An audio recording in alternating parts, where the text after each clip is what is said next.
combining voice analysis and facial recognition to detect human emotion and intent. I'm Tanya Hall for ZDNet and Tech Republic, and joining me is Taniya Mishra. She is the lead speech scientist and director of AI research, and Gabby Zeiderfeld. She is the chief marketing officer and head of product strategy, both from Affectiva. Welcome, Tanya and Gabby. Thank you, Tanya. Yeah, thanks, Tanya, for having us. Absolutely. So, Gabby, if you could tell us about Affectiva and what's the company mission? Yeah, I'd be happy to. So Affectiva is an AI company that spun out of MIT's Media Lab, and we're still based in the Boston area, or actually downtown Boston, where I'm sitting right now. Affectiva is on a mission to humanize technology. And basically what that means is that we create software, AI, that can detect human emotions and very complex and nuanced cognitive states from both face and voice. And we've been doing this for almost a decade now, and we've been in market with commercial products for quite some time, kind of spearheading this field of artificial emotional intelligence, or also, as it is known, emotion AI. Tanya, tell us about your cloud-based API to measure emotion in speech. Okay, so our larger goal is to be able to estimate speech events, emotions from speech, as well as speaker demographics. Our cloud-based speech API currently can estimate 4 different targets. It can estimate gender, it can estimate anger, it can estimate laughter, as well as estimate arousal, which is simply the level of engagement that you have. And all of this is being done from your voice in near real time. So we roughly use a second to a second and a half of audio in order to be able to estimate these 4 targets. Tanya, do you need both speech and facial recognition, or can you estimate from only one? We can estimate for unimodally as well as multimodally.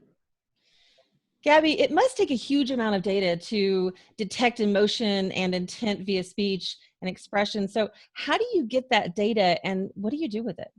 Yeah, that's actually a pretty interesting and complex problem for any AI company out there, especially if you're doing deep learning, because deep learning models are extremely data hungry. So you need massive amounts to be able to build deep learning models to begin with. But then not only that, our mission is to basically detect emotions and cognitive states from face and voice the way humans do. So basically teach a computer to recognize emotions the way humans do. And as we all know, people don't look the same around the world. Based on age, gender, and ethnicity, there's huge diversity. Then there's also cultural norms that influence how people kind of temper and soften the expressions of emotions. So given all that, you need massive amounts of really diverse data. And then, not only that, you want this to work in real world conditions. So you're basically capturing data that emulates your use cases.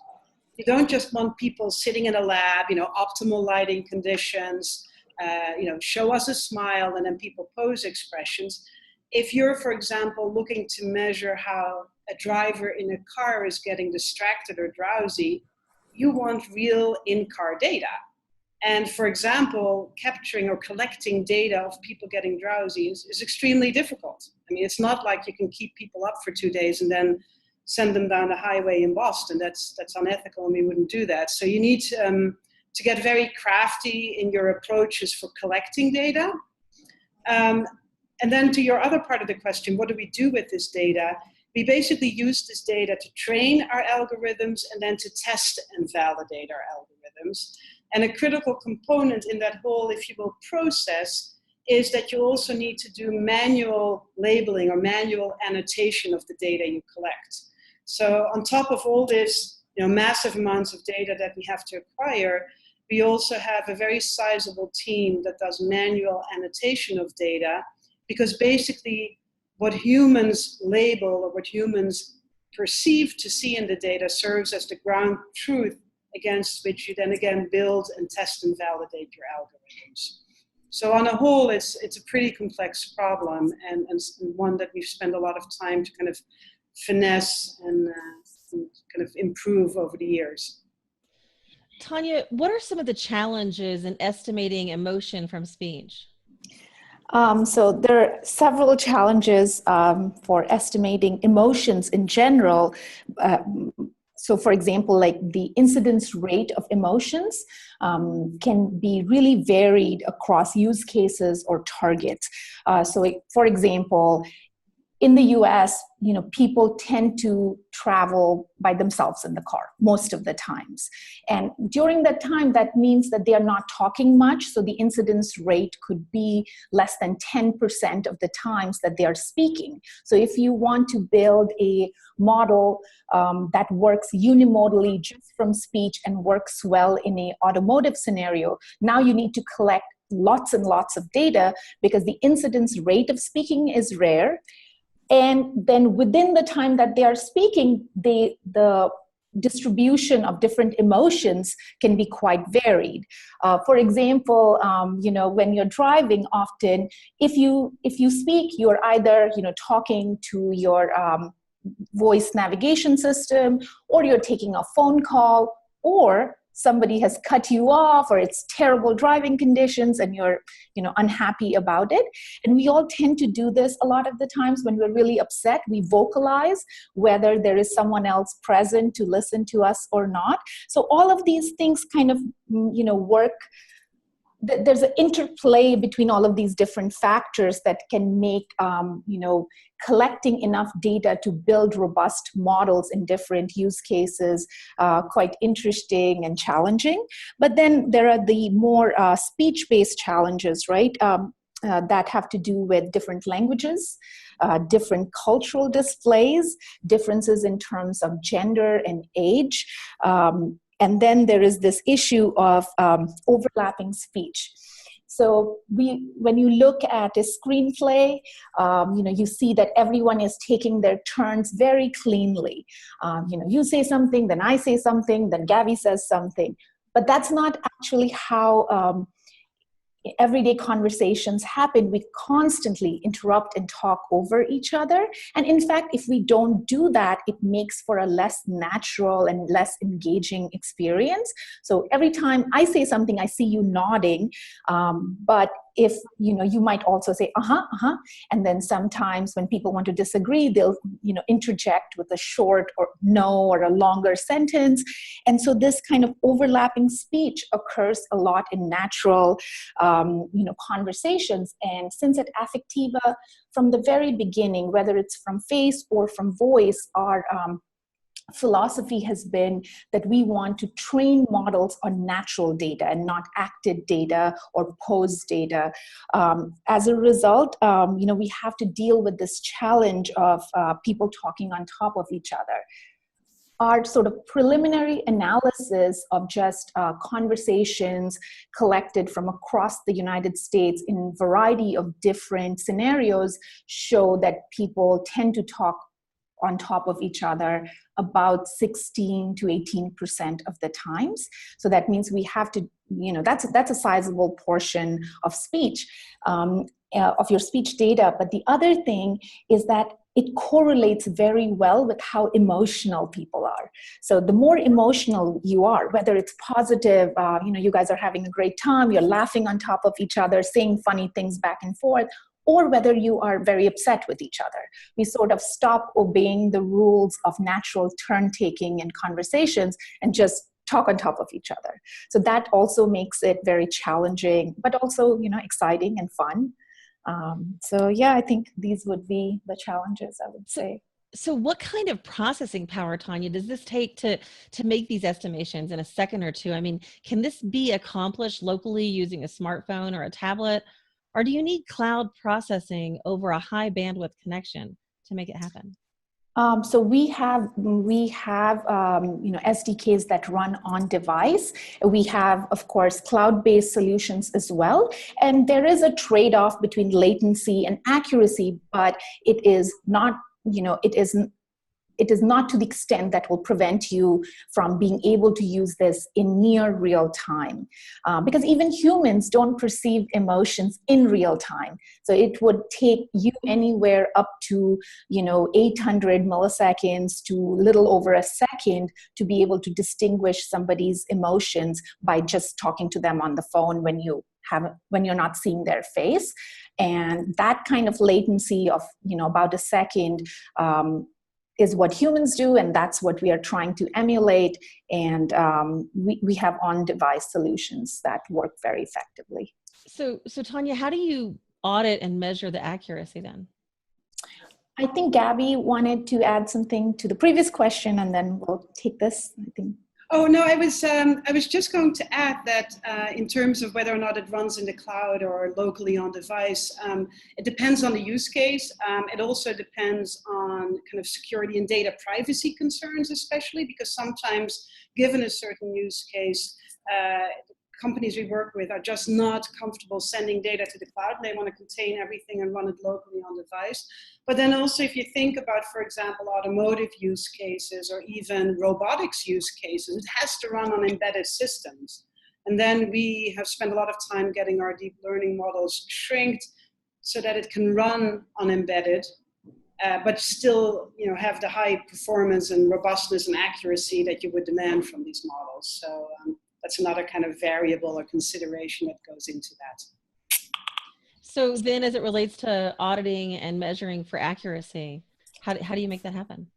Yeah, sure. In order to measure the accuracy of our models, there are a few different things that we do. The first thing is, of course, given the distribution of the data that we have in our validation set, as well as what we have completely held out in our test set. So we kind of use these 3 cuts of the data. We have our training set, we have our validation set, and we have our test set or the held out set. And we use the training set for training the models, the validation set for tuning the parameters. A lot of times these deep learning models have several parameters that need to be tuned, and so we use this validation set for tuning those parameters. But then we have this held out set that is almost sacred. Like, we do not do any kind of tuning, performance tuning on this held out set. It is only used for giving us an estimate of how this model will behave in the real world.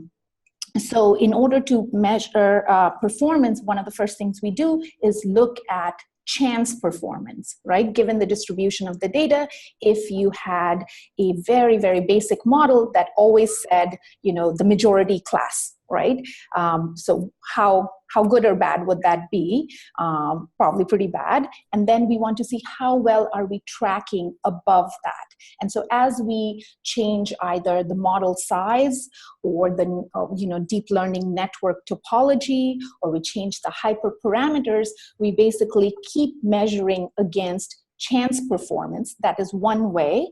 And the chance performance is measured, of course, through unweighted average recall. That's one metric that's used quite commonly. The other is the area under the ROC curve, so the area under the receiver operator curve, that shows you a trade-off between false positive rates and true positive rates. And in each of these, again, it depends on the use case. How will this model be used? In some cases, maybe having a high false positive rate is acceptable as long as you have high precision, right? In a different use case, there might be a different trade-off. So this kind of cost-sensitive performance measurement is always something that we consider in deciding how well will this model hold up in the real world. Gabby, you mentioned automotive use cases. Can you talk about some of those? Yeah, so automotive is actually quite interesting. We knew, I think, even from the days when our co-founders were at MIT Media Lab doing research over a decade ago, they knew there would be kind of a play for this type of technology in an automotive use case. We thought it would be decades out, and it's been really interesting to see in the past year even the tremendous amount of interest we've been getting from OEMs, so those are the traditional car manufacturers, as well as their tier 1 suppliers. And it centers mainly around 2 use cases. On the one hand, it's all about driver state monitoring, so basically using inward AI, computer vision, now also our audio analytics, to understand what's going on with the driver, and especially looking for levels of impairment. So are they distracted? Are they drowsy? In the future, it might measure things such as stress and anxiety and concepts such as cognitive overload. So on the one hand, it's driver state monitoring. On the other hand, it's also about understanding the mood and reactions of everyone else in the car, especially with the kind of advent and increase of ride sharing, also with advances in autonomous driving. The whole automotive industry is one that's really under upheaval, and car manufacturers are really are trying to figure out how they redefine the brand experience. So at the end of the day, that all comes down to how your consumers are experiencing their transportation. Of course, a critical component is understanding their mood and their reactions. Are they enjoying the ride? Are they getting frustrated? When it's an autonomous vehicle, are they getting maybe scared or high levels of anxiety because they're not really trusting in the AI of the autonomous vehicle?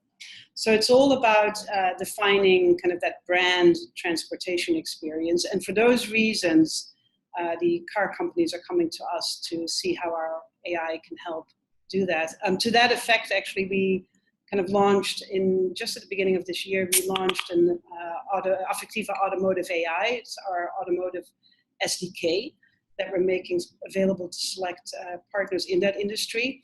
And that's actually also the SDK that we have today that includes our speech metrics. So today we offer this also through SDK, not just through the cloud-based API.